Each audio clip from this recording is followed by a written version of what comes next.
और भूकंप से पाकिस्तान में भारी तबाही हुई है। मृतकों की संख्या बढ़कर 11 हो गई है। खैबर पख्तूनख्वा और स्वात घाटी में सबसे ज्यादा असर हुआ है। 160 से ज्यादा लोग इसमें घायल हैं। अफगानिस्तान में भी 2 लोगों की मौत की खबर मिल रही है। अफगानिस्तान का हिंदुकुश पर्वत इस भूकंप का केंद्र था। दिल्ली एनसीआर में बीती रात भूकंप के झटके लगे और काफी देर तक भूकंप के झटके महसूस किए गए। रिक्टर स्केल पर इस भूकंप की तीव्रता 6.6 मापी गई है। अफगानिस्तान का हिंदुकुश पर्वत इस भूकंप का केंद्र था, जिसका असर दिल्ली एनसीआर में भी देखा गया। और भूकंप के झटके महसूस करते ही लोग अपने घरों से बाहर आने लगे। अफरा तफरी का माहौल स्वाभाविक था, क्योंकि काफी देर तक ये भूकंप रहा, लेकिन इसकी तीव्रता, गनीमत ये रही कि उतनी नहीं थी जितनी अफगानिस्तान में जो इसका केंद्र रहा वहां पर थी। लेकिन उसके बावजूद भी लोग जरूर दहशत में आ गए।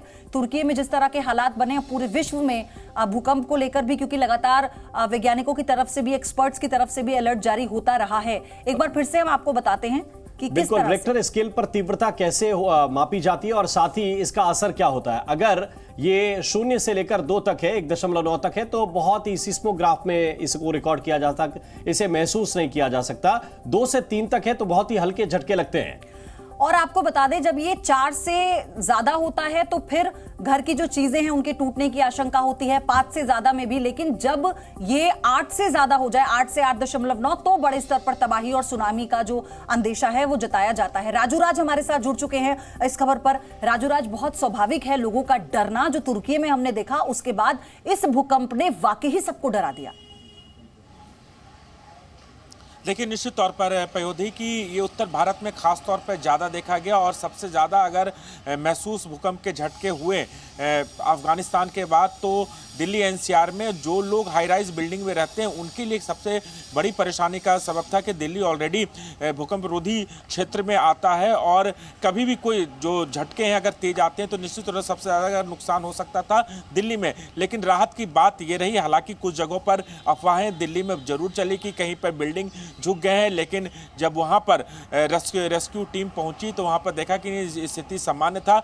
एक डर और एक खौफ का माहौल जरूर बना। रात को 10:20 पर ये भूकंप के तेज झटके आए। लगभग 10 से 15 सेकंड तक लोगों ने ये झटके को महसूस किया। उसके बाद हमने देखा कई जगहों पर लोग कुछ घंटों तक घर के बाहर ही निकले रहे, तो तब तक वेट करते रहे, क्योंकि जब एक बार भूकंप आता है तो उसके छोटे छोटे झटके तुरंत उसके बाद आते हैं, इसलिए लोग अपने घरों के बाहर थे।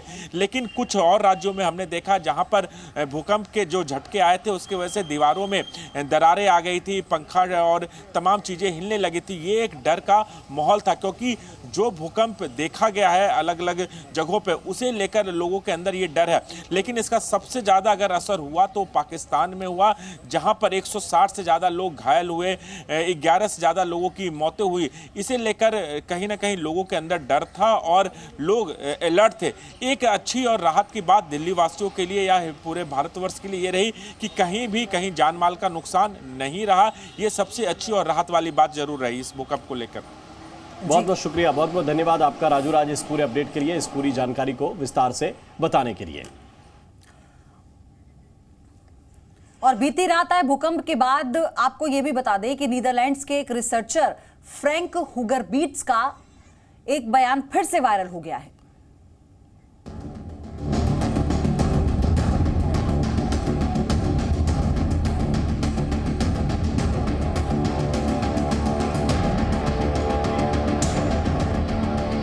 जो तीसरा था वो बहुत ज्यादा तेज था। उसी टाइम वो पंखा अचानक हिलने लगा। ऐसा लग रहा था कि शायद बिल्डिंग जाएगी। 30 दिनों में दिल्ली को 3 खतरनाक झटके लगे। तुर्की के भूकंप की तस्वीरें दुनिया भी भूली नहीं है, इसीलिए मंगलवार रात को भूकंप का शौक आते ही दिल्ली से जम्मू तक लोग अपने घरों से बाहर निकल पड़े। उसी टाइम वो पंखा अचानक हिलने लगा और काफी जोर का था और फिर हम लोग भागे नीचे। काफ़ी तेज फेल हुआ। मैं अपने ड्राइंग रूम में बैठ के कुछ काम कर रहा था तो फिर फैन हिलने लगा और सोफे भी हिल रहे थे। काफी तेज था, जैसे सर्च में बता रहा कि 6 के अराउंड था कुछ, जिसमें सारी चीजें हिल रही थी, फैन, सोफा, बेड, सब कुछ। उत्तर भारत में मंगलवार रात 10:17 पर भूकंप से धरती हिली। रिक्टर स्केल पर भूकंप की तीव्रता 6.6 मापी गई। इस भूकंप का एपिसेंटर अफगानिस्तान का हिंदुकुश इलाका रहा। Z News.